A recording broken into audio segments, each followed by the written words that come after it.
তোরা যদি লাশটা নিতে চাস 50,000 টাকা দিবি। কিন্তু জামান মিয়ার মা এবং বাবার কাছে তত টাকা ছিল না সেই সময়। তিনি যেটা বললেন, শহীদ জামান মিয়ার মায়ের কানের দুল ছিল বাসায়, একটা ছাগল ছিল, তখন সেটা বিক্রি করে। তার ছোট বোন তাকে জানায় যে তার একটা ব্যাগ লাগবে, স্কুল ব্যাগ লাগবে, তার ব্যাগটা ছিঁড়ে গিয়েছে। তখন সাজু বলে যে তার জন্য ব্যাগটা সে নিয়ে আসবে। আমরা যখন যাই তখন তার বোনটা প্রচুর হাউমাউ করে কাঁদে, ভাইয়া আমার ভাইয়া তো আর ব্যাগ নিয়ে আসে নাই, আমার ভাইয়াকে ওরা গুলি করেছে। দেশের স্বার্থে, দেশের জনগণের স্বার্থে আমি এমনি অসুস্থ, কিছু শুকনো খাবার আর পানি নিয়ে একটা কয়েল কিনে মাঝরাত্র পর্যন্ত একটা বিলের মাঝে কাটিয়েছি। সেখানে কেউ নাই, একটা টর্চ মানে একটা বাটন ফোন ছিল শুধুমাত্র। আমাকে পুলিশ ভিতরে নিয়ে যায়, সেটা নির্মমভাবে আবার পিটায় আমার পিঠের দিক, পিছন দিক, বলে জুলাই তোকে ভরে দিব। চিন্তা করেন পুলিশের সাহস কতটুকু।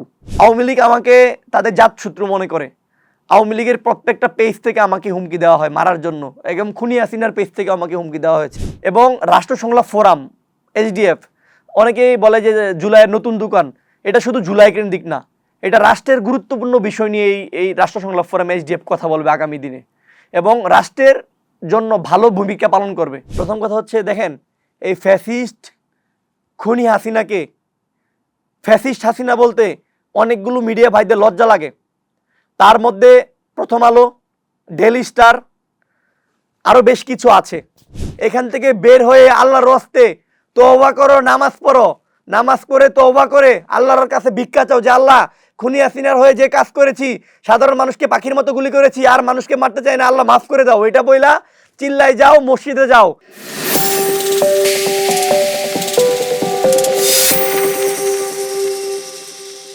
2024 সালের ছাত্র জনতার যে গণঅভ্যুত্থান, সেই গণঅভ্যুত্থানের দিনের গল্পগুলো আমরা শুনবো। সেই গল্প শোনাতে মিরর ক্যাফেতে আজকে উপস্থিত হয়েছেন আনম আয়াস, কেন্দ্রীয় সদস্য সচিব, রাষ্ট্র সংলাপ ফোরাম। আপনাকে মিরর ক্যাফেতে স্বাগত জানাচ্ছি। আমরা তো জানি যে আন্দোলনের একটা প্রেক্ষাপট ছিল যে কোটা সংস্কার আন্দোলন। তো আপনি জুলাইয়ে যুক্ত হওয়ার পেছনে মানে কারণটা কি ছিল? স্মরণ করছি 2024-এ গণ অভ্যুত্থানে যে সকল ভাইয়েরা শহীদ হয়েছেন, ভাই বোনরা শহীদ হয়েছেন, যারা আহত হয়েছেন, এখনও চিকিৎসাধীন আছেন। স্মরণ করছি শহীদ উসমান বিন হাদি, শহীদ আবরার ফারাত এবং শাপলা চত্বরে যারা শহীদ হয়েছেন। আপনারা জানেন জুলাই গণ অভ্যুত্থানে আন্দোলনের মাধ্যমে একটা ফ্যাসিস্টের পতন হয়েছে। প্রথম দিকে এটা কোঠা আন্দোলন ছিল। আমরা খেয়াল করি আমাদের মেধাবী স্টুডেন্ট বা ভাই বোন যারা আছে, তারা প্রচুর পড়াশোনা করে। করার পরে যখন তারা চাকরির জন্য নিয়োগ পরীক্ষা দেয়, তখন এই কোঠা নামক প্রথার কারণে এই কোঠাদের কাছে তারা হেরে যায়, তাদের মেধা হেরে যায়। এমনও হয় অনেক নিম্ন মধ্যবিত্ত ফ্যামিলি আছে যাদের খুব টাকা পয়সা নাই, মামা খালো নাই, যারা ঘুষ দিতে পারে না, তারা এই কোঠার কারণে হেরে যায়। আমরা মনে করেছিলাম যারা মেধাবী তারা যেন তাদের জায়গা থেকে তাদের মেধাটাকে কাজে লাগিয়ে দেশ ও মানুষের জন্য কাজ করতে পারে, কিন্তু এই কোঠা প্রথা তাদের জীবনকে দুর্বৃত্ত করে ফেলে এবং তাদের জীবনের যে স্বপ্ন, আশা, আকাঙ্ক্ষা সেটা নষ্ট করে ফেলে। সেই জন্য 2024-এ কোঠা আন্দোলন প্রথমে শুরু হয়। সেখানে ছাত্র সমাজের পক্ষে এবং আমরা যারা স্টুডেন্ট যারা আছি, আমাদের যৌক্তিক আন্দোলনের এবং এটা আমাদের অধিকার হিসেবে আমরা আন্দোলনে প্রথমে অংশগ্রহণ করি। কিন্তু আমরা দেখলাম যখন আমরা কোঠা আন্দোলনকে ব্যানার সামনে নিয়ে স্লোগান দিয়ে আমরা যখন রাজপথে নামলাম, তখন মিডিয়াতে আমরা খেয়াল করলাম খুনি হাসিনা, ফ্যাসিস্ট হাসিনা, বর্তমানে আমরা যাকে চিনি লেডি কিলার, সেই খুনি হাসিনা একটা টিভি টকশোতে একজন সাংবাদিকের বক্তব্যে বলেছিল রাজাকারের নাতিপুতিরা পাবে না মুক্তিযোদ্ধার নাতিপুতিরা পাবে কোঠা। তো সে তার এই একটা বক্তব্যই টোটাল আন্দোলন সিস্টেমটাকে সামনের দিকে অগ্রসর করে। আমরা তো শুনেছি যে আপনার একটা মানে অনেক বড় অসুখ সে সময় ছিল, মানে তারপরেও আপনি কেন আন্দোলনে যুক্ত হলেন? আমার 2019 সাল থেকে সিএস স্টমাক মানে পাকস্থলীতে ক্যান্সার ছিল। যখন কোভিড আসলো, যেটা বাংলাদেশের একটা ক্লান্তিকাল আমরা বলে জানি সবাই, তখন ডাক্তার যখন আমাকে বলেন যে আপনার ফার্স্ট স্টেজ চলতেছে, আপনি দ্রুত অপারেশন করান, তখন আমি দেশের বাইরে চলে গেলাম দ্রুত অপারেশন করানোর জন্য। এবং অপারেশনের পরে আমার 15 দিন আইসিইউতে থাকতে হয়েছে। তারপর রেগুলার কেমোথেরাপি দিচ্ছি। আমি যখন কেমোথেরাপি দিই আমার হাত পা প্রচণ্ড জ্বলাপেরা করে। যারা ক্যান্সার পেশেন্ট আছে তারা জানে, যারা অনকোলজি সার্জন আছে তারা জানে যে আসলে ক্যান্সার পেশেন্টের কতটুকু ভোগান্তি হয়। তখন আমার চুলো পড়ে গিয়েছিল। আমি 3 বছর একদম লিকুইড খাবার খেয়েছি, কোনো কার্বোহাইড্রেট যুক্ত খাবার খেতে পারিনি। আমার চুল ছিল না, আমার ওজন ছিল প্রায় 34 থেকে 35 কেজির মতো, ছবিগুলো এখনও আছে। আমার সহপাঠীরা আমার সাথে মিশতো না, যারা ক্যান্সারে আক্রান্ত তাদের এখানে একটা অন্যরকম ফ্লেভার আসতো, মানে একটা অন্যরকম আসতো। মানে আমি যে খাবারে, মানে যে প্লেটে খাবার খাইতাম বা যে গ্লাসে, এটা অন্য কেউ ব্যবহার করতে চাইতো না। আমার অনেক আত্মীয় স্বজনের বিয়ে, আত্মীয় স্বজন নিমন্ত্রণ আমি পাইতাম না।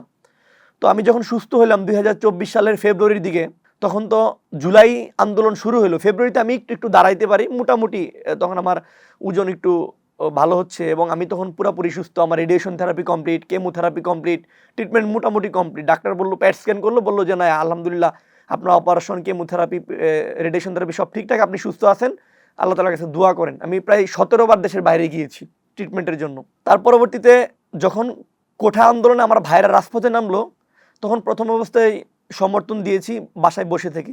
তখন দেখছি যে না, আমাদের ভাইদের উপর প্রচুর নির্যাতন অত্যাচার করছে। আসলেই আমিও একজন শিক্ষার্থী, এইভাবে আসলে আমি বসে থাকতে পারি না। তখন আমি কিন্তু স্টেবল না। তখন আমি শুরুর দিকে ঢাকায় 3-4 দিন স্টে করলাম, আন্দোলনে অংশগ্রহণ করলাম। যেহেতু আমার হোমটাউন ময়মনসিংহ, আমি ময়মনসিংহ জেলার ছেলে, তারপর আমি ময়মনসিংহ অংশগ্রহণ করলাম। আপনি যখন ঢাকায় ছিলেন, মানে সেই দিনের গল্পগুলো একটু জানতে চাই, শুরুটা কিভাবে হলো ঢাকাতে? যখন দেখলাম আমার ভাই বোনদের উপর জুলুম, নির্যাতন, অত্যাচার করছে, তখন শুরুর দিকে আমি আন্দোলনে অংশগ্রহণ করি। কিন্তু আমি যখন আন্দোলন থেকে যখন আমি বাসায় মুভ করতাম, তখন পুলিশ আমাকে জিজ্ঞেস করতো, আপনার ফোনে কি আছে, আপনি কে, আপনার পরিচয় কি, আপনি কি আন্দোলনে অংশগ্রহণ করেছেন কিনা। তখন যতটুকু পারতাম ইগনোর করার চেষ্টা করতাম, ফোন নিয়ে যাইতাম না, ফোন তারা চেক করতো। এইভাবে মোটামুটি ঢাকায় কেটেছে। এবং আমি যেই বাসাটায় থাকতাম, সেই বাসার নিচে এবং নিচতলায় আওয়ামী লীগের সহসভাপতির একটা অফিস বা কিছু একটা ছিল। তার ছেলে পেলেও 2 দিন আমাকে ডাকাইলো, তুমি কখনো এই আন্দোলনে অংশগ্রহণ করতে যাবে না, তোমার খবর আছে, তুমি ট্রিটমেন্ট করতে এসো, তুমি ট্রিটমেন্ট করো, বিভিন্ন হুমকি টামকি আমাকে দিল। তারপর আমি চিন্তা করলাম যে না, এখানে হুমকি টুমকি দিয়ে কাজ হবে না, কারণ আমি তো আমার জীবনটায় মহান আল্লাহ তাআলা আমাকে বোনাস দিয়ে গেছে। আমি ক্যান্সার থাকালীন সময় একবার আইসিইউতে ছিলাম, এর পরবর্তীতে আরেকবার আইসিইউতে ছিলাম, কাজে আমাকে যাইতে হবে। এটা বলে আমি আবার যাই। যাওয়ার পরে খেয়াল করলাম যে না, এখন তো রুমে থাকতে দিচ্ছে না। প্রত্যেক রুমে আসে বাসায় লোকজন সন্ধ্যার পরে, যে এখানে কোনো স্টুডেন্ট আছে কিনা বা ওরা কি আন্দোলন করে কিনা, যদি থাকে দেন। তো বাড়িওয়ালা বলতো যে না, এরকম এখানে কেউ নাই, এটা বললো বাড়িওয়ালা। তারপর আমি ময়মনসিংহ চলে গেলাম। তো ময়মনসিংহ যখন চলে গেলাম, ময়মনসিংহ থেকে যখন আন্দোলন শুরু করি, যেহেতু ময়মনসিংহ আমার নিজের শহর, তো আমাদের ময়মনসিংহ যেটা হয়েছিল, ময়মনসিংহের অসংখ্য সহযোদ্ধা ভাইয়েরা ছিল, যারা হয়তোবা সাবেক কোনো ছাত্র সংগঠনের সাথে ছিল, অনেকে আবার কোনো ছাত্র সংগঠনের সাথে ছিল না, অনেকের অনেক এক্সপিরিয়েন্স ছিল। তারা মূলত, যেহেতু এটা বিভাগীয় শহর, 4টা জেলা নিয়ে ময়মনসিংহ বিভাগ, সেই জায়গা থেকে তাদের সাথে যুক্ত হয়ে যায়। এবং দেখি যে না, যুক্ত যখন হয়ে যায়, তখন আন্দোলনে যখন আমরা স্লোগান দেই বা আমরা যখন মিছিলে যাই বা আমরা যেখানে বসি, এগুলো না গোয়েন্দা সংস্কার যারা আছে, এনএসআই, ডিজিএফআই বা পুলিশ যারা আছে, তারা না ওইগুলো মার্কিং করে। আপনি বলছিলেন যে যখন ময়মনসিংহে গেলেন, তখন অনেক ছাত্র সংগঠন অনেককে পেলেন, মানে তারা কোন দল করতেন? আমি যেটা পেয়েছি তাদের, যেমন গোকুল সূত্রধর মানিক, উনি একটা বাম রাজনীতির সাথে আছে, নকিব, উনাকে পেয়েছি, আশিকুল ইসলাম আশিককে পেয়েছি, মানে যারা লিড দিত, রেদওয়ান উনি পেয়েছি। তারপরে হচ্ছে ছাত্র দলের পেয়েছি হচ্ছে রাকাত নামে একজন ভাই, উনি মোটামুটি বেশ অ্যাক্টিভ ছিলেন ছাত্র দলের। তারপরে হচ্ছে আপনার মঞ্জু, আনোয়ার হোসেন মঞ্জু, আরও অসংখ্য সহযোদ্ধা। আসলেই যদি এখানে 4-5 জনের নাম বলি, বাকিরা হয়তো বা মানে করবে, মানে তাদের সাথেই মোটামুটি আমরা। এবং তাদের সাথে যুক্ত হয়েছিল আমাদের ঢাকা ইউনিভার্সিটির আরও কয়েকজন ভাই যারা আছে, যারা ময়মনসিংহ বিভাগে বাসা বোনেরা, তারা, আমরা সবাই মিলে মোটামুটি একটা প্ল্যান করেছিলাম। এরপরে তো আমরা দেখলাম যে কেন্দ্রীয়ভাবে যে সমন্বয়কটা ছিলেন, তাদেরকে অনেকেই ডিবি পুলিশ নিয়ে গিয়েছিল। তার পরবর্তীতে আপনারা আসলে এই সংখ্যায় পড়েছিলেন কিনা যে আন্দোলনটা থেমে যাবে? হয়তো আমরা বিশ্বাস করেছিলাম যে এই আন্দোলনটা কোনোভাবেই থামবে না, কারণ এই আন্দোলনটা যখন আমাদের অস্তিত্বে আঘাত এনেছিল। আপনি একটা প্রশ্ন করেছিলেন আমাকে কিছুক্ষণ আগে, যে আমি কেন অংশগ্রহণ করলাম। 16ই জুলাই আবু সাইদ ভাইকে যখন প্রকাশ্যে দিবালোকে, তার কোনো অপরাধ নাই, সে যখন শুধুমাত্র সেভ করছিল এবং সে বলছিল যে আমাদের এটা অধিকার, আমাদের কোঠা সংস্কার লাগবে, তখন তাকে পাখির মতো প্রকাশ্যে গুলি করে হত্যা করা যখন হয়েছিল, তখনই আমরা বুঝেছিলাম আমাদের একজন ভাইকে হত্যা করে আমাদের এই আন্দোলন থামিয়ে দেওয়া যাবে না। এই আন্দোলন বাংলাদেশের 64টি জেলায়, প্রত্যেকটি 452টি উপজেলায়, 8টি বিভাগে আরও কঠোর থেকে কঠোরভাবে ইনশাল্লাহ আন্দোলন মুভ রান হবে। এরপরে একদম শেখ হাসিনার বিদায়ের আগ পর্যন্ত মানে ময়মনসিংহে আপনারা আন্দোলন করলেন? ময়মনসিংহে আন্দোলন করেছি। এখানে কারফিউ হয়েছিল আপনি জানেন 22 থেকে 23 তারিখের দিকে সারা বাংলাদেশ ব্যাপী। তখনও আমাদের সহযোদ্ধারা আমরা সকলে মিলে কিন্তু সেই কারফিউ ভেঙে আন্দোলনে অংশগ্রহণ করেছি, যে ভিডিওগুলো এখনো আমাদের আছে। তার পরবর্তী সময়ে ঢাকার সাথে মিল রেখে প্রত্যেকটা প্রোগ্রাম ময়মনসিংহ বিভাগ আমরা করেছি এবং ঢাকার সাথে সমন্বয় করে আন্দোলনের ছবিগুলো লাইভ হইতো, বিভিন্ন টেলিভিশনে আসতো। এগুলো পুলিশের যে এসপি ছিল এবং ডিসি যিনি ছিলেন, সে ডিসি এবং এসপি আমাদেরকে মার্ক করে করে খুঁজে খুঁজে বের করার চেষ্টা করতো এবং আমাদের বেশ কয়েকজনকে কিন্তু উঠিয়ে নিয়ে গিয়েছিল। আপনি বলছিলেন যে ঢাকার সাথে আপনারা সমন্বয় করতেন, ঢাকার সাথে আপনারা জনসমন্বয় করতেন, ঢাকা থেকে কি যোগাযোগ করতো? ঢাকায় একটা গ্রুপ ছিল, যেই গ্রুপে ঢাকা ইউনিভার্সিটির এখানে নাহিদ ইসলাম, হাসনাত আবদুল্লাহ, রাকিবুল ইসলাম, সাদিক কাইম, আরও যারা ফ্রন্টলাইনার ছিল তারা সকলে এই গ্রুপে যুক্ত ছিল এবং প্রত্যেকটা জেলা থেকে দু চারজন সহযোদ্ধারা এই গ্রুপে মোটামুটি অ্যাড থাকতো এবং সেই গ্রুপের মেসেজটা আমাদের গ্রুপে ফরওয়ার্ড হইতো। সেই মেসেজটা দেখে এবং সংবাদ সম্মেলনটা দেখে আমরা পরবর্তীতে মুভ করতাম। এরপর তো আমরা দেখলাম যে আন্দোলনটা এক দফায় চলে গেছে, মানে তখনও কি মানে আপনাদের মনে হয়েছে কিনা যে আসলে শেখ হাসিনা থেকেই যাবে? আমাদের আন্দোলনটা যখন এক দফায় আসলো, জনাব নাহিদ ইসলাম যখন ঘোষণা দিলেন দফা 1 দাবি 1 খুনি হাসিনার পদত্যাগ, 4 আগস্টে স্লোগান ছিল এটা আমাদের, লাশের ভিতর জীবন দে নইলে গদি ছেড়ে দে, 1 2 3 4 খুনি হাসিনা স্বৈরাচার। আমরা যখন এক দফার এই স্লোগানগুলো দিচ্ছিলাম তখন আমাদের মনে হয়নি যে খুনি হাসিনাকে এত দ্রুত আমরা বিতাড়িত করতে পারবো এবং বাংলাদেশের প্রত্যেকটি সেক্টর থেকে ছাত্র জনতা, আমজনতা, পেশাজীবী, শ্রমজীবী নেমে এসেছিল। আমি এই গল্পের সাথে আরেকটু অ্যাড করি, আমরা যখন প্রতিদিন আন্দোলন আমাদের মিছিলগুলো থাকতো তখন আমাদের আশেপাশে আমরা যেই রোড দিয়ে যাইতাম ওইখানকার মায়েরা, ছোট ছোট বাবুরা গ্লাসে করে শরবত এনে দিত। তখন কিন্তু অনেক টেম্পারেচার ছিল, অসংখ্য মায়েরা আমাদের মাথায় পানি দিয়েছে, আমাদের পা ভিজিয়ে দিয়েছে, আমরা যেন দীর্ঘক্ষণ হাঁটতে পারি। আপনারা কি 4 তারিখ রাতেই মানে রওনা হয়েছিলেন? 4 তারিখ রাতেই রওনা হয়েছিলাম, কিন্তু আমরা পৌঁছতে পারিনি বিভিন্ন প্রতিকূলতার কারণে, আমরা আসতেই পারিনি। সেই রাতের গল্প একটু জানতে চাই। আমাদের অসংখ্য জুলাই যোদ্ধা ভাইরা যারা ছিলেন তখনকার সবাই তাদের ঘরে আত্মীয় স্বজনের কাছে থাকতে পারে নাই। স্পষ্ট মনে আছে মানিক, আশিক, তারা দুজন নদীর একটা ওই পারে ছিল, রাস্তায় খেতে ছিল এবং আমিও একটা কি বলবো এমন একটা রাস্তা দিয়ে গিয়েছি যেই রাস্তায় মানুষ যায় না, শুধুমাত্র দেশের স্বার্থে, দেশের জনগণের স্বার্থে। আমি এমনি অসুস্থ, কিছু শুকনো খাবার আর পানি নিয়ে একটা কয়েল কিনে মাঝ রাত্র পর্যন্ত একটা বিলের মাঝে কাটিয়েছি, সেখানে কেউ নাই, একটা টর্চ মানে একটা বাটন ফোন ছিল শুধুমাত্র। এরপরে ঢাকার উদ্দেশ্যে কখন রওনা হলেন? আমরা ভোরবেলা রওনা হই কিন্তু আমরা আসতে পারিনি। কোথায় গিয়ে থেমে গেলেন? যেমন আমি নয়নপুর পর্যন্ত এসে থেমে গেলাম। কেন আসতে পারিনি? আমাদেরকে এমনভাবে চেক করা হচ্ছিল, আমরা কোনো গাড়ি পাচ্ছিলাম না এবং পুলিশ, বিজিবি, আইন শৃঙ্খলা বাহিনীর যতগুলো বাহিনী থাকা দরকার এবং এই মোটা করে মানে কি বলবো এসএসএফ হতে পারে বা এইগুলো ইন্ডিয়ান থেকে হইতে পারে। কখন শুনতে পারলেন যে শেখ হাসিনা চলে গেছে? আমার হাতে তখন স্মার্টফোন নাই, আমরা রাস্তা দিয়ে আগাচ্ছি, একটা অটো সিএনজি নিব, সিএনজি যাবে না। তখন একটা মামা বললো যে খুনি হাসিনা পালাইছে। তখন আমার একটা শার্ট ছিল, মানে একটা শার্ট ছিল রেড কালার, আমি এটা পরেছিলাম। তখন কিছুক্ষণের ভিতরে আশিক, মানিক যারা আছে সবাই ফোন দিল যে দ্রুত আসো শহরে, বিজয় মিছিল দিব আমরা। এই যে পুরো আন্দোলন জুড়ে আপনি বলছিলেন যে ময়মনসিংহে আপনি ছিলেন, আপনার সামনে মারা গেছে এমন শহীদের সংখ্যা কেমন? ময়মনসিংহ বিভাগে, ময়মনসিংহ জেলায়, ময়মনসিংহ সদরে প্রথম শহীদ রেদওয়ান হোসেন সাগর 19শে জুলাই সন্ধ্যা 6:50 থেকে 52 মিনিটে সে শহীদ হয়েছে। নিষিদ্ধ সংগঠন আওয়ামী লীগের ময়মনসিংহের এমপি খুনি মহিতুর রহমান শান্ত এবং খুনি ইকরামুল হক টিটুর নেতৃত্বে যুবলীগ, আওয়ামী লীগ, ছাত্রলীগ এবং পুলিশের হামলা চালায় প্রকাশ্যে সরাসরি আন্দোলনে। যখন আমরা আমাদের মিছিলটা নিয়ে যাচ্ছিলাম মিন্টু কলেজের দিক দিয়ে, আমরা বাইপাস থেকে শুরু করেছিলাম, সেখানে 30 থেকে 40 হাজার ছাত্রছাত্রী ছিল।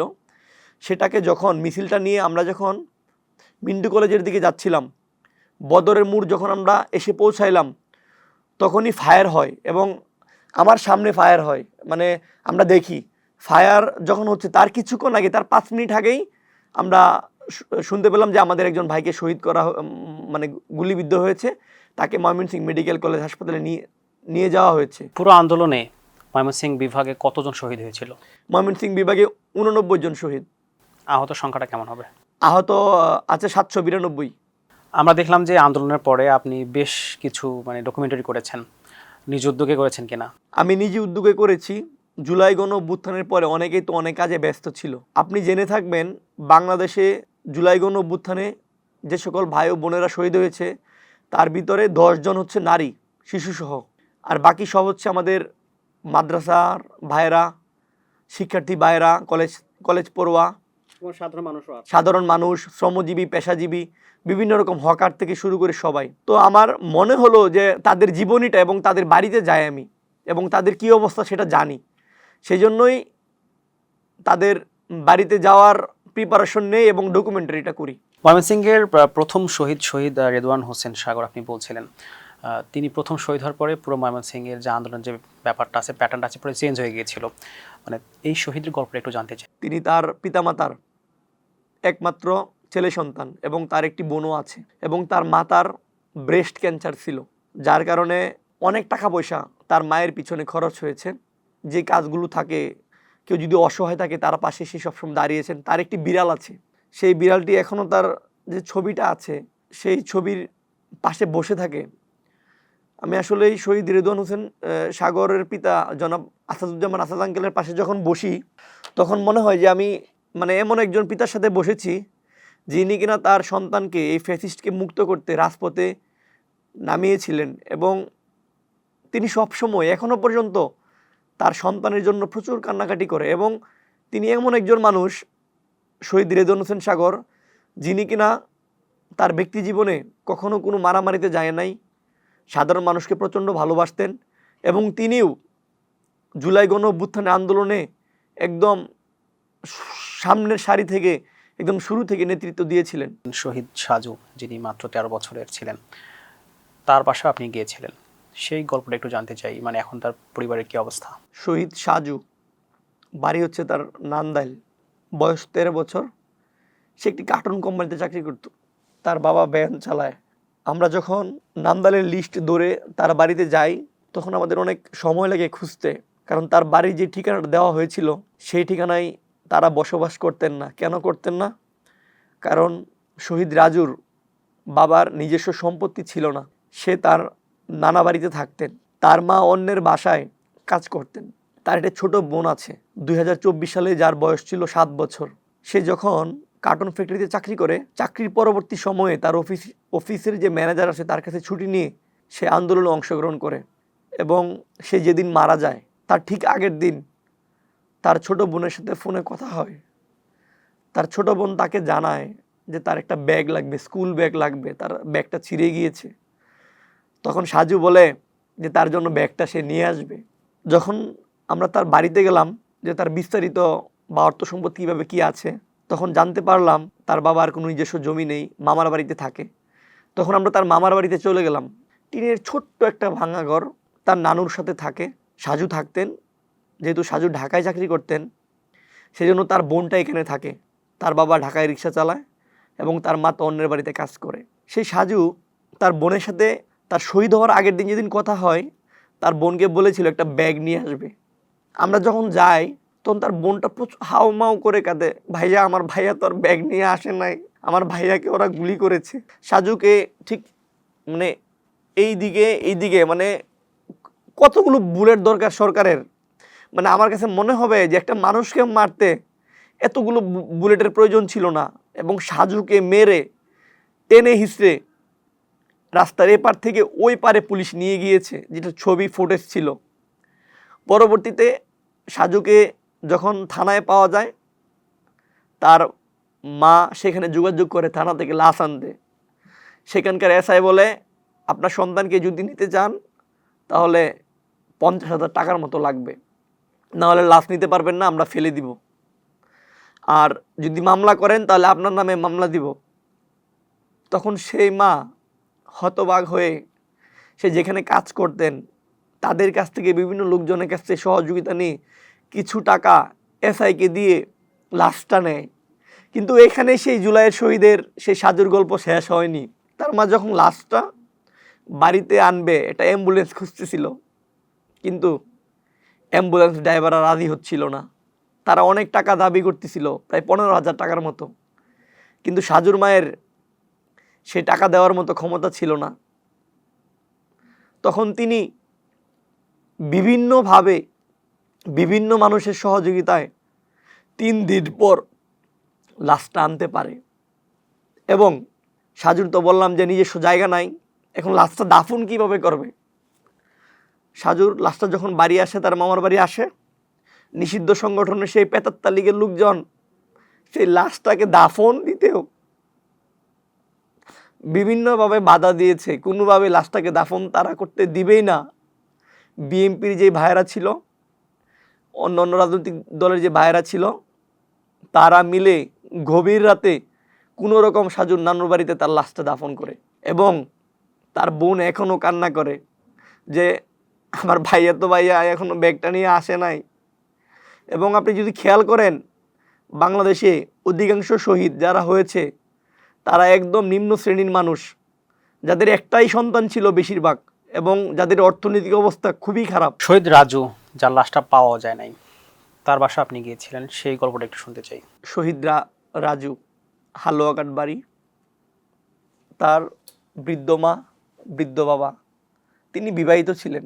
তিনি আন্দোলন চলাকালীন সময়ে গুলিবিদ্ধ হয়। তার বাড়িতে যখন খবর যায়, তার আম্মু অস্থির হয়ে যায় এবং তার মিসেস ঢাকায় যেহেতু কাজ করতেন, থানায় যোগাযোগ করে। থানায় গিয়ে দেখে লাশটি আছে। আমার এখানে ছবিও আছে। অফিসাররা বলে আপনি ঘণ্টাখানিক পরে এসে লাশ নিয়ে যান। ঘণ্টাখানিক পর যখন রাজুর স্ত্রী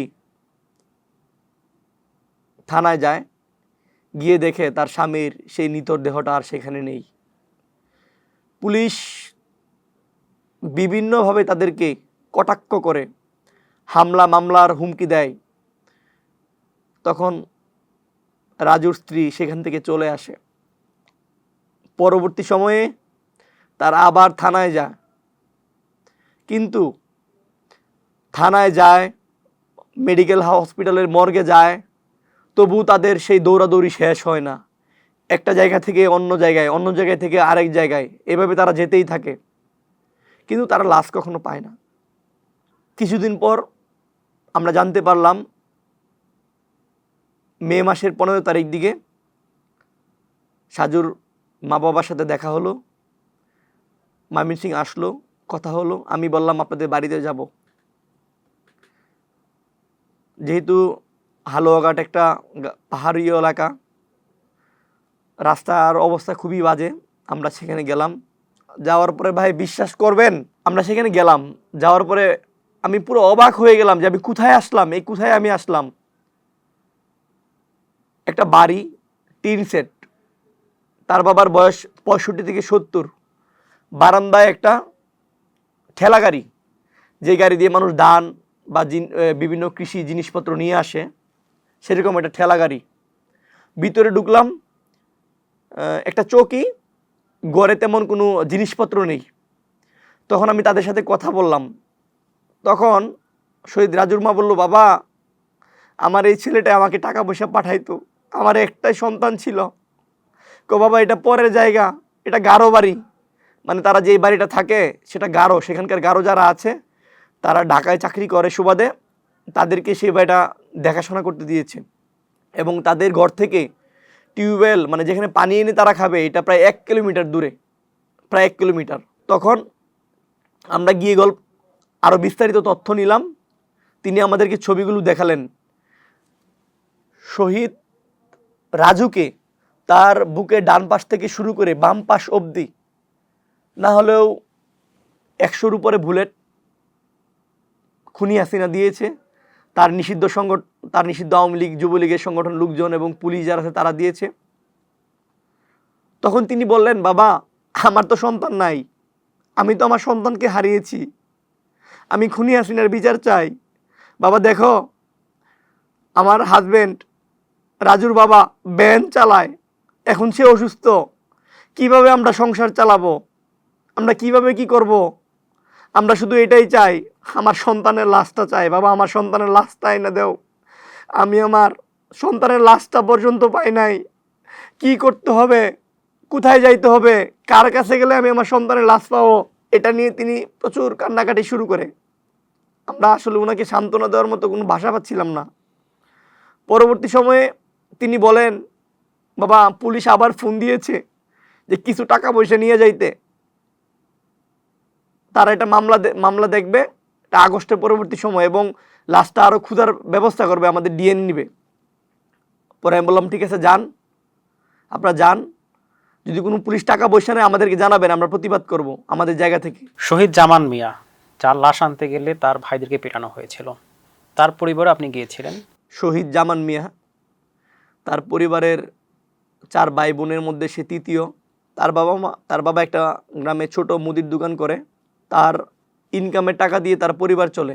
সে যখন শহীদ হয়, তার যে সহপাঠী যারা ছিল, তার কলিগ যারা তার সাথে চাকরি করে, তারা তার বাড়িতে জানিয়েছে যে শহীদ জামান মিয়াকে হত্যা করা হয়েছে।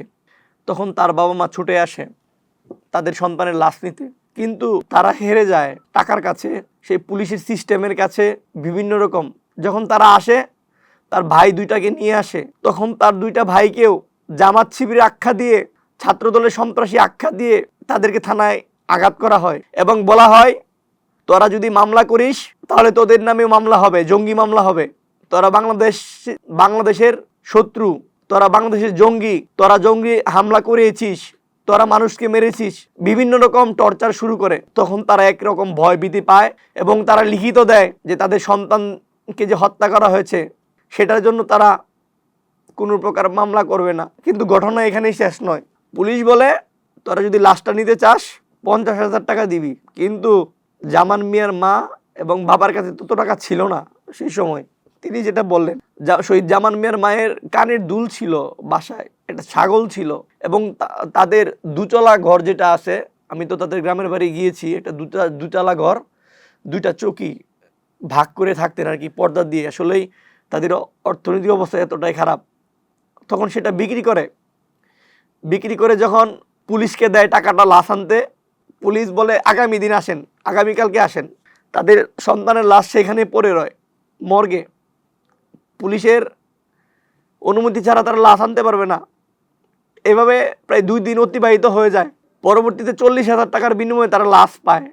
এখন লাশকে যখন নিয়ে আসবে, তখন রাস্তায় অ্যাম্বুলেন্সে নিষিদ্ধ সংগঠনের লোকজন বাধা বিপত্তি দেয়, কোনোভাবে ছাড়তে চায় না। এমন অবস্থায় লাশটা, যে শহীদদের সে লাশটা একদম প্রচণ্ড দুর্গন্ধ হয়ে যায়। ময়মনসিংহে তোফাজ্জল মিয়া নামে একজন শহীদ আছেন, তার ছোট ভাই প্রতিবন্ধী ছিলেন, তার পরিবারও আপনি গিয়েছেন, এখন তার পরিবারের কি অবস্থা? তোফাজ্জল শহীদ ময়মনসিংহ ফুলবাড়িয়া জেলার, তার 3টা ভাই, তিনি তো শহীদ হয়েছেন, তার একটা ছোট ভাই আছে, তিনি বিবাহিত ছিলেন। তার আরেকটা ছোট ভাই একদম প্রতিবন্ধী, কথা বলতে পারে না, অ্যাবনর্মাল যেটাকে আমরা বলি, তার পিতা নেই। সেই জায়গায় তোফাজ্জল ভাইয়ের ইনকামে তার সংসারটা চলতো আর কি, এবং তারা কিন্তু খুব একটা ভালো ফ্যামিলি বা খুব অর্থবান ছিল বিষয়টা এমন নয়, তারা একদম নিম্ন ফ্যামিলির ছিল আর কি, নিম্ন মধ্যবিত্ত। তিনি যখন আন্দোলনে অংশগ্রহণ করে এবং শহীদ হয়, তার আগের দিনও তার মায়ের সাথে কথা হয়, কিছু টাকা পয়সা পাঠাবে বাজার করার জন্য, যেহেতু সব কিছু তাদের কিনতে হয়, এবং সেই ছোটো ভাইয়ের ওষুধ কেনার জন্য। কিন্তু দুর্ভাগ্যবশত সে ফ্যাসিস্ট হাসিনার পেটুয়া পুলিশ এবং যুবলীগের কর্মীরা তাকে গুলি করে এবং সে শহীদ হয়।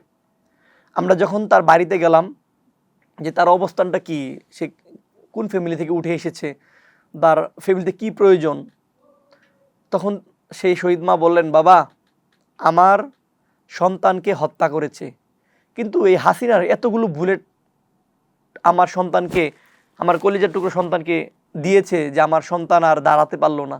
এতগুলো বুলেট, এটা তো আমাদের টাকার বুলেট, কি অপরাধ ছিল আমার সন্তানের যে আমার সন্তানকে পাখির মতো গুলি করে হত্যা করেছে?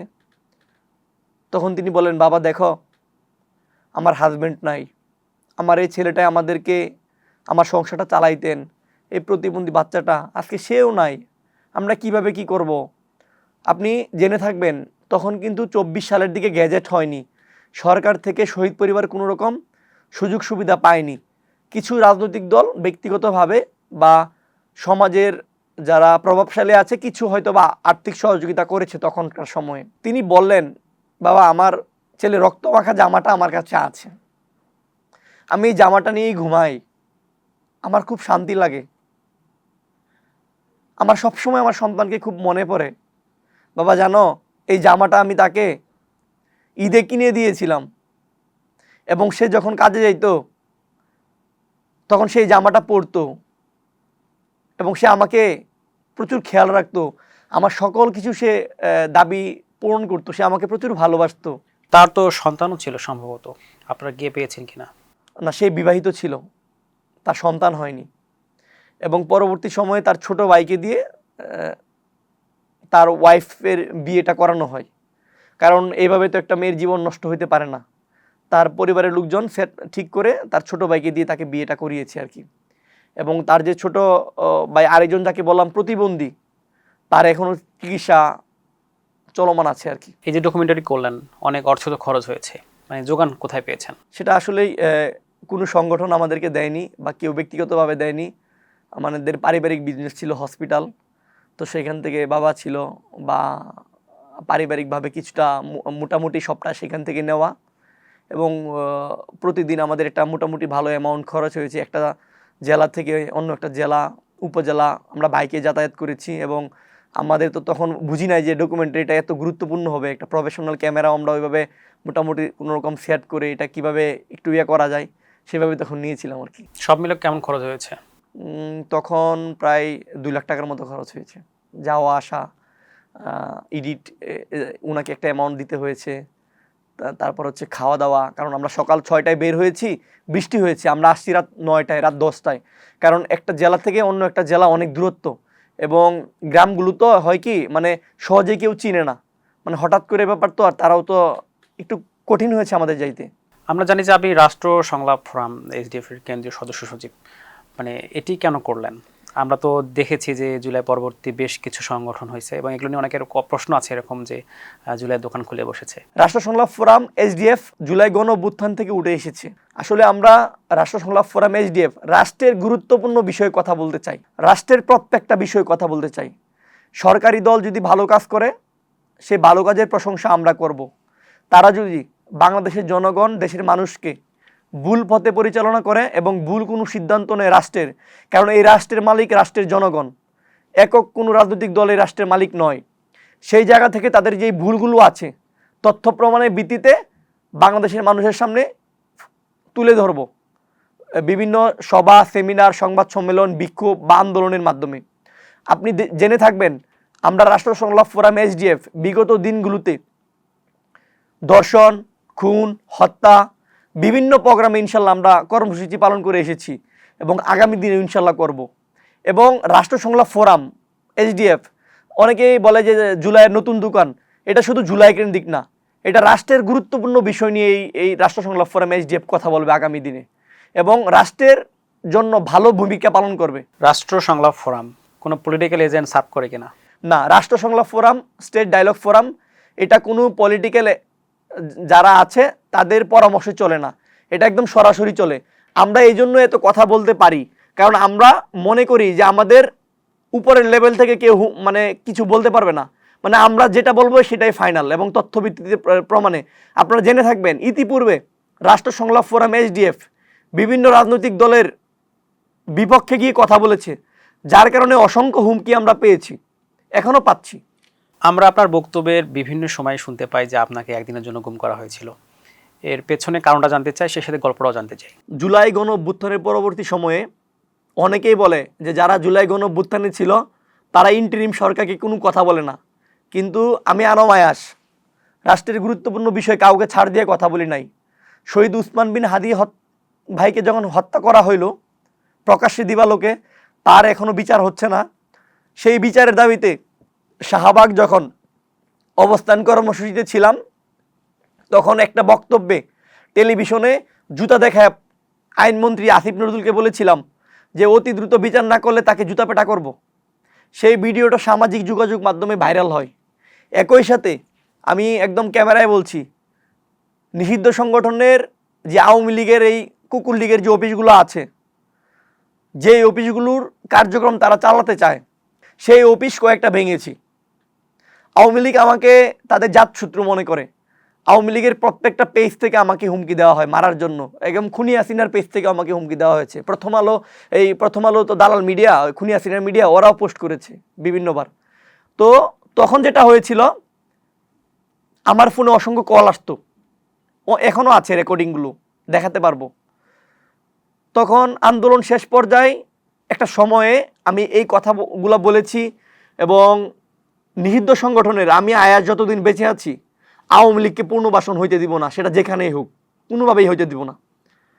এই বক্তব্যগুলো যখন সোশ্যাল মিডিয়া যায়, তখন এই আওয়ামী লীগের পেতাত্তারা এবং ওই আইন উপদেষ্টার পেতাত্তারা মিলেমিশে আমাকে 10টা নাগাদ মহাখালী বাসস্ট্যান্ড থেকে একটা গাড়ি আসলো। আমি দেখলাম, আমি দাঁড়িয়েছি, মানে আমি যেহেতু ময়মনসিংহের দিকে একটু যাবো, 10:30 নাগাদ দাঁড়িয়েছি। পিছন থেকে 3 জন, সামনে থেকে 2 জন, খালি আমাকে গাড়িতে উঠাইলো, কালো কাপড় বাঁধলো। এটা হলো বক্তব্যের পরে। আমাকে 3টা সিঁড়ি দিয়ে নিয়ে গেল উপরে। নিয়ে যাওয়ার পরে আমাকে ইলেকট্রিক শর্ট করলো, এবং আমার এই হাতে দেখেন ক্ষত, এখানে কেটে দিল, এবং আমাকে অনেক টর্চার করলো। বলল ভারত বিরোধী কোনো কথা বলা যাবে না। হ্যাঁ, আমার আরেকটা ভিডিও আছে যেখানে বলেছিলাম যে ভারত আমাদের পায়ের নিচে থাকবে, আমরা ওদেরকে হাতে না ভাতে মারবো, আমরা ইন্ডিয়ান পণ্য সকল বয়কট করি, IPL ইস্যুতে আমি একটা কথা বলেছিলাম। ওই ভিডিওটা 4 মিলিয়ন চলে, এবং সেইখানকার ভারতীয় যে আনন্দবাজার নিউজ, সেখানে আমার ফটো কার্ড দিয়ে নিউজ পাবলিক হয়। একই সাথে তারা আমার ছবি দিয়ে ভিডিও করে যে কত বড় সাহস বাংলাদেশে এই যুবকের, সে কিনা ভারতকে হুমকি দেয়। এর পরবর্তীতে এই ঘটনা, তখন আমাকে স্পষ্ট বলা হলো এটা তো লাস্ট চান্স, তুই আগামীতে যদি ভারত বিরোধী কোনো কথা বলস তাহলে তোকে মাইরে ফেলবো, খুনি হাসিনা নিয়ে কথা বলবে তোরে মাইরে ফেলবো। এই তারিখটা কবে ছিল? এটা মে মাসের নাগাদ ছিল। 2025? হ্যাঁ, 2025। কি বলে ছাড়লো? কিভাবে ছাড়লো সেটাও আমি জানি না। তারপর আমার চোখ, আমি তো ঘুমাইতেছি, তারপরের দিন দেখি সন্ধ্যা 7:30 8টার দিকে জাতীয় নাগরিক পার্টি NCPর অফিসের পাশে আমি বসে আছি, আমার পাশে সেনাবাহিনীর লোকজন। তো তখন সেনাবাহিনীর লোকজন আমাকে NCPর অফিস কার্যালয় তখন আমাকে ওখানে দিয়ে আসে। তখন সেখানকার প্রীতম সোহাগ NCPর কেন্দ্রীয় সংগঠক এবং বৈষম্যবিরোধী ছাত্র আন্দোলনের কেন্দ্রীয় সমন্বয়কারী 13তম, তিনি বিষয়টা যেহেতু নিজ জেলা নেত্রকোনা, তিনি আমাকে দেখে তাৎক্ষণিক আমাকে ঢাকা মেডিকেল কলেজ হসপিটালে নিয়ে যায়। সেখানে আমি বেশ কয়েকদিন চিকিৎসায় ছিলাম। আমরা দেখেছি যে সংসদ ভবনের সামনেও আপনাকে লাঠিচার্জ করা হয়েছে, এর কারণ কি ছিল?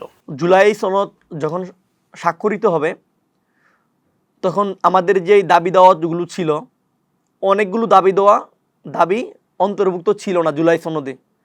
তার ধারাবাহিকতায় আমরা যারা জুলাই আহত ছিলাম এবং শহীদ পরিবার যারা ছিলাম, আমরা অবস্থান নেই সংসদ ভবনের সামনে। একটা পর্যায়ে দুপুর 11:30 12টা যখন বাজে, তখন সংসদ ভবনের ভিতরে আমাদের কিছু ভাইরা চলে গিয়েছিল, এবং সেইখান থেকে পুলিশ তাদেরকে পিটিয়ে বের করছিল, এবং আমি গেটে দাঁড়িয়েছিলাম। আমার পাশে একটা ভাই ছিলেন যার কৃত্রিম পা লাগানো, একটা পা আছে আর একটা পা কৃত্রিম লাগানো, এবং আরেকটা ভাই দাঁড়িয়েছিলেন যার কৃত্রিম পা এখনো লাগানো হয় নাই। তখন পুলিশ তাকে পেটাচ্ছিলেন, মানে পিটাতে আসতেছিলেন। পরে বললাম যে ভাই তাকে মাইরেন না প্লিজ, তার তো এমনি একটা পা নাই, প্লিজ মাইরেন না। আমি শুধু এই কথাটা বলতেছিলাম। এটা বলার কিছুক্ষণ পরেই আমি তো বারবার যেহেতু ফেরাচ্ছি, পুলিশের চোখে পড়ে গেলাম। আমাকে তখন পিটায় সামনের দিকে নিয়ে যাওয়ার পরে সেখানে আবার সাউন্ড গ্রেনেড মারলো। তার পরবর্তীতে শেষ হয় নাই, কিন্তু আমাকে ধরে টেনে হিসড়ে, আমি যখন সাউন্ড গ্রেনেডে মানে টোটাল অজ্ঞান হয়ে গেছি, আতিকুল গাজী আহত জুলাই যোদ্ধা, যার একটা হাত নেই আপনারা চিনেন, সে সহ বেশ কয়েকজন যখন আমাকে আবার টেনে নিচ্ছে, তখন সেই পুলিশগুলো আতিকুল গাজীর যে কৃত্রিম হাতটা আছে সেখানে বাড়ি দিয়ে তার হাতটাও ফেলে দেয়। তখন তারা আমাকে ফেলে চলে যেতে বাধ্য হয় পুলিশের বাড়ির কারণে। তখন এই পুলিশ আমাকে ভিতরে নিয়ে যায়। এখন ভিতরে নিয়ে যাওয়ার পরে যেটা করে সেটা শুনেন। আমি তো এমনিই তখন আমার সাউন্ড গ্রেনেডের কারণে আমার কানের প্রায় 70% নার্ভের সমস্যা ছিল, যার কারণে আমি প্রায় দীর্ঘ 1 মাস চিকিৎসা নিয়েছি। এটার টোটালটাই আমি শুনতে পাইতাম না। আমাকে পুলিশ ভিতরে নিয়ে যায়, সেটা নির্মমভাবে আবার পিটায়, আমার পিঠের দিক পিছন দিক, বলে জুলাই তোকে ভরে দিব। চিন্তা করেন, জুলাই গণ অভ্যুত্থানে পাখির মতো আমাদের ভাই বোনদেরকে সেই পুলিশের পেটেও বাহিনীগুলো, এই খুনি হাসিনার পুলিশগুলো আমাদের ভাই বোনদেরকে মেরেছে।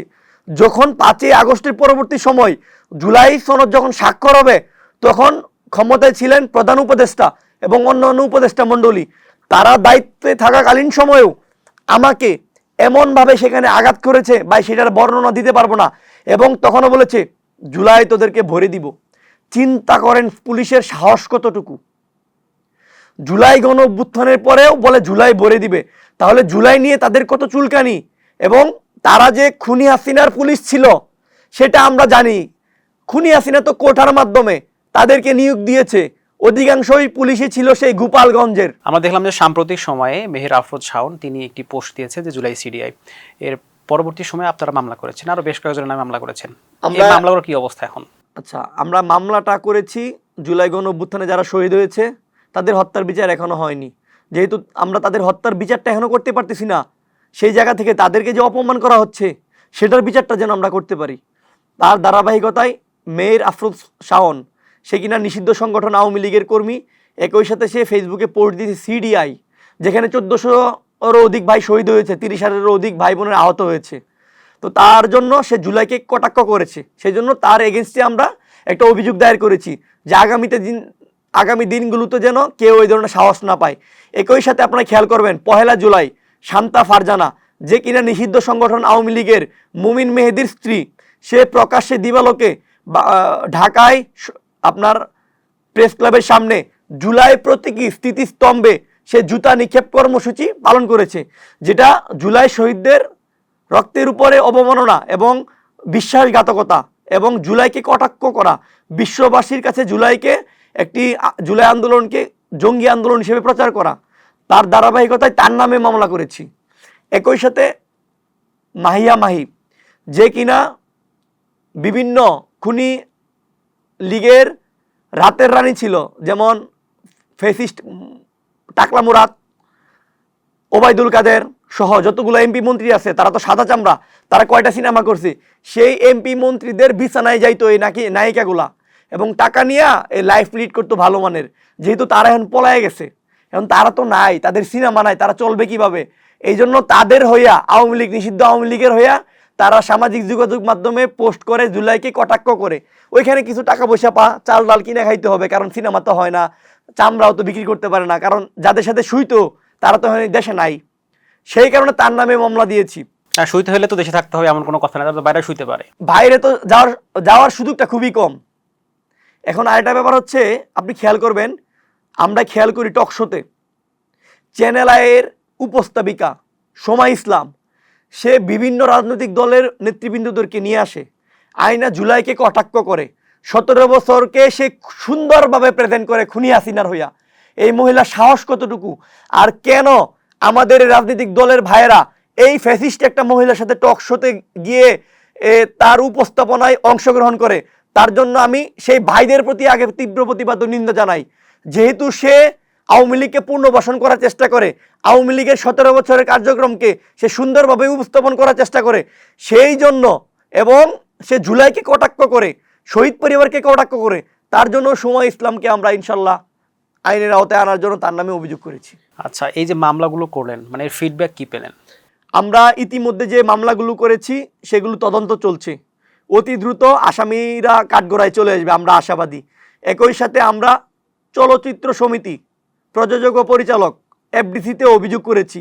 মাহিয়া মাহিকে এফডিসি থেকেও ইতিমধ্যে বয়কট করেছে, মারিয়া তাকেও ইতিমধ্যে এফডিসি থেকে বয়কট করেছে।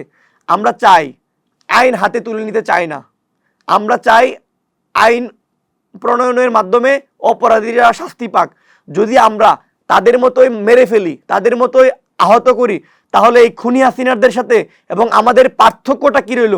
আমরা বুঝাতে চাই, আমরা সংস্কার চাই, আমরা আইনের উন্নয়ন চাই। সেই জন্যই আমরা তাদেরকে আইনের আওতায় এনে বিচার কার্যক্রম চাচ্ছি, আমরা তাদেরকে মারতে চাচ্ছি না। আমরা দেখলাম যে চীন মৈত্রীতে একটি অনুষ্ঠান হয়েছে, জুলাই জাতীয় দিবস সেখানে অনেকেই ছিলেন যারা জুলাই যোদ্ধা, একই সাথে যারা শহীদ পরিবার। আপনি সেখানে ছিলেন কিনা? অনেকেই অভিযোগ তুলেছেন যে সেখানে শুধুমাত্র বিএনপি পন্থী যারা ছিলেন জুলাই যোদ্ধা তাদেরকে স্পেস দেওয়া হয়েছে। আচ্ছা, এখানে ব্যাপারটা হচ্ছে কি, জুলাই গণ অভ্যুত্থানটা বেশ কিছু আন্দোলনে অংশগ্রহণ কর্মী যারা আছে তিনটা ভাগে ভাগ হয়ে গেছে, বিএনপি, ইসলামিক রাজনৈতিক দল এবং এনসিপির। তো এখানে জনাব তারেক রহমান বর্তমান প্রধানমন্ত্রীকে আহ্বান জানাবো, আপনি তো বাংলাদেশের প্রধানমন্ত্রী, আপনার উচিত ছিল বাংলাদেশের যে সকল আহত ক্রিটিক্যাল অবস্থায় আছে, সে যে কোনো দল করুক, তাদের খোঁজ খবর নেওয়া এবং তাদেরকে কথা বলতে দেওয়া। আমরা খেয়াল করেছি আপনি ইতিপূর্বে আরেকটা অনুষ্ঠান করেছেন, সেখানেও কিন্তু সাধারণ জুলাই যোদ্ধারা, শহীদ পরিবার ছিল না। সাম্প্রতিক যেই চিনমত্রীতে প্রোগ্রামটা হয়েছে, দেখবেন আপনি খেয়াল করে, একজন লোক হাত নাই বক্তব্য দিচ্ছে, বলছে যে জুলাইকে নষ্ট করেছে জামায়াত ইসলাম। সেই ছেলেটা কে? তার নাম হচ্ছে আলামিন, সে মামিন সিং এর তাঁতি দলের সভাপতি। খেয়াল করেন তো, রাজনৈতিক দলের লোকজনকে দিয়ে, জুলাই যোদ্ধা যারা আছে তাদেরকে দিয়ে প্রতিপক্ষকে ছোট করার জন্য আসলে এই অনুষ্ঠান করে নাটক করার প্রয়োজন হয় না। আমরা মনে করি জুলাই যোদ্ধাদেরকে নিয়ে যখন জনাব তারেক রহমান কোনো প্রোগ্রাম করবে, রাষ্ট্রীয় প্রোগ্রাম, তখন বাংলাদেশের জুলাই গণ অভ্যুত্থানে যারা আহত হয়েছে প্রকৃত পক্ষে গ্যাজেটভুক্ত এবং যাদের হাত চোখ বানায়, যারা খুবই খারাপ অবস্থা আছে, তাদের কথাগুলো যেন জনাব তারেক রহমান শুনে, তাহলে সুন্দরভাবে এটা সুন্দর হবে।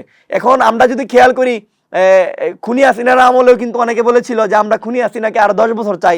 আমরা এই চিনমৈত্রী প্রোগ্রামেও দেখলাম একজন জুলাই যোদ্ধা বলতেছে যে আমরা তারেক রহমানকে 10 বছর চাই। আসলে ওনার ব্যাকগ্রাউন্ডটা কি? উনি তো ভাই তার দলের লোক, এখন তিনি তো তার দলের হয়ে গুণগান গাবেন, তিনি তো দেশের হয়ে গাবেন না। প্রকৃত অসংখ্য জুলাই যোদ্ধা আছে, শহীদ পরিবার আছে, যারা এখনো পর্যন্ত এই রাজনৈতিক কুরামের জন্য তাদের প্রাপ্য সম্মানটুকু পাচ্ছে না। শহীদ শরীফ ওসমান হাদির যে হত্যাকাণ্ডের বিচার, সেটি আপনাদের খুব প্রত্যাশিত ছিল এবং সারা বাংলাদেশের মানুষের প্রত্যাশিত, যারা জুলাই গণঅভ্যুত্থানের পক্ষের শক্তি। তো সেই বিচারের গতিবিধি কেমন লক্ষ্য করছেন? একই সাথে আমরা দেখলাম যে ইনকিলাব কালচারাল সেন্টার যেটি আছে, সেটি থেকে ইতিমধ্যেই জাবের এবং জুমা সহ আরও বেশ কয়েকজন পদত্যাগ করেছে। সব কিছু মিলে কি বলবেন? দেখুন, শহীদ উসমান বিন হাদি ভাই যেই কথাগুলো ইতিপূর্বে বলে গেছেন, এগুলো কিন্তু এখন বাস্তবিক আকারে রূপ নিয়েছে। আমরা যে প্রত্যেকটা কথা মিলাই, আমরা বাংলাদেশে একটা রত্ন হারিয়েছি। শহীদ উসমান বিন হাদি ভাইকে বাংলাদেশে প্রয়োজন ছিল। সেই জায়গা থেকে ভারতীয় আধিপত্যবাদ বিরোধী তিনি লড়াই সংগ্রাম করতেন। তিনি চাঁদাবাজ, দুর্নীতি, ঘুষখোর, টেন্ডারবাজ যারা আছে সবার বিরুদ্ধে কথা বলতেন। তার কারণে কিন্তু তাকে প্রকাশ্যে খুন করে হত্যা করা হয়েছে। আজকে 207তম দিন বিচারহীনতার, এখনো পর্যন্ত কিন্তু তার হত্যাকারীকে বাংলাদেশে এনে বিচার ব্যবস্থা করা যাচ্ছে না। আমি যদি বলি ভারত থেকে টনকে টন পণ্য আসে বাংলাদেশে, তাহলে শহীদ উসমান বিন হাদির হত্যাকারী খুনি ফয়সাল সহ তার সহযোগী ভারতে এখনো অবস্থান করছে। কেন পররাষ্ট্র মন্ত্রণালয় এখন পর্যন্ত সেই খুনি ফয়সালকে সহ তার সহযোগীকে এখনো পর্যন্ত বাংলাদেশে এনে বিচার কার্যক্রম শুরু করতে পারছে না? তার মানে এই নয় কি বর্তমান সরকার, বিভিন্ন রাজনৈতিক দলের নেতৃবৃন্দ এবং প্রভাবশালী যারা আছে তারাও এর সাথে জড়িত? প্রশ্ন থেকে যায়। আমরা রাষ্ট্র সংলাপ ফোরাম SDF এর পক্ষ থেকে পররাষ্ট্র মন্ত্রণালয়ে স্মারকলিপি দিয়েছিলাম আজকে থেকে 1 মাস আগে, এবং আমরা অবস্থান কর্মসূচি করেছিলাম। আমরা 3 দিন শাহবাগে 24 আওয়ার্সের মতো, মানে 3 দিন 72 ঘন্টা প্রায় অবস্থান করেছি বিচার কার্যক্রমের জন্য। আমরা পররাষ্ট্র মন্ত্রণালয়কে বলেছিলাম তারা যেন অতি দ্রুত একটা বিবৃতি দেয় শহীদ উসমান বিন হাদির হত্যার বিচার কার্যক্রম কতটুকু, এবং কূটনীতিক রাজনৈতিক কূটনীতির মাধ্যমে তাকে যেন ফিরে নিয়ে আসা হয়। কিন্তু আনা হচ্ছে না। কেন জানেন? কারণ শহীদ উসমান বিন হাদি হত্যার যে অভিযুক্ত ফয়সাল সহ তার সহযোগীকে যদি বাংলাদেশে আনা হয়, তাহলেই কিন্তু থলের বিড়াল বেরিয়ে আসবে।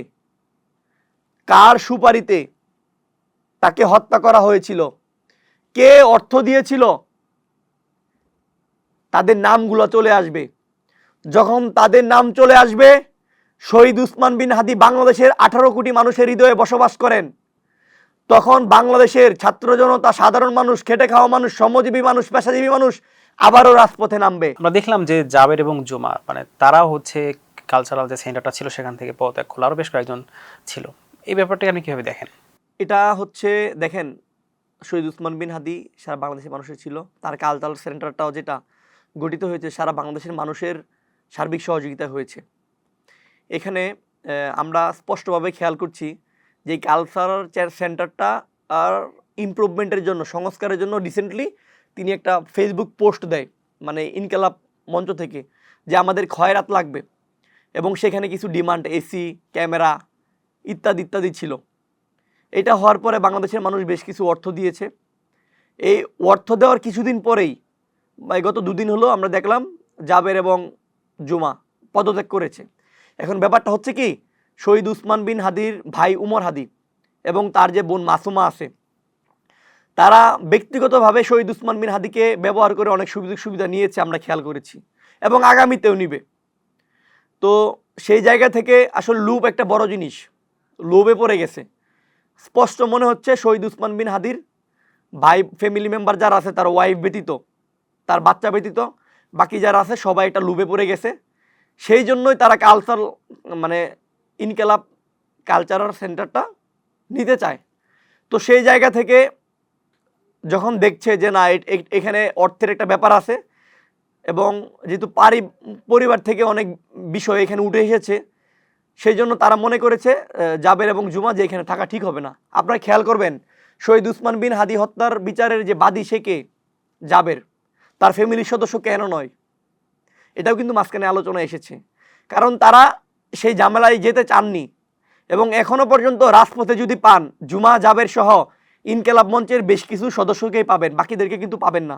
এর আগে আমরা দেখেছি যে শহীদ শরীফ ওসমান হাদির যে ভাই ওমর, তিনিও একটি বক্তব্য দিয়েছিলেন। সেই বক্তব্যের কাউন্টার ছিল হচ্ছে মমতা ব্যানার্জি। তিনি বলেছিলেন যে শহীদ শরীফ ওসমান হাদিকে কারা হত্যা করেছে, একটি ভিডিও ভাইরাল হয়েছিল। তার ব্যাপারে কি বলবেন?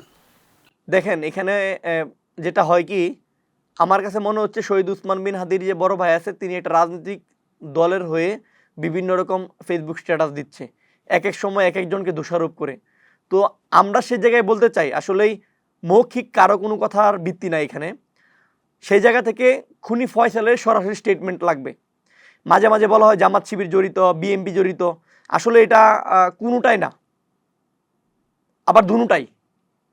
সেই জায়গা থেকে আমরা মনে করি খুনি ফয়সালকে বাঁচায় রাখতে হবে।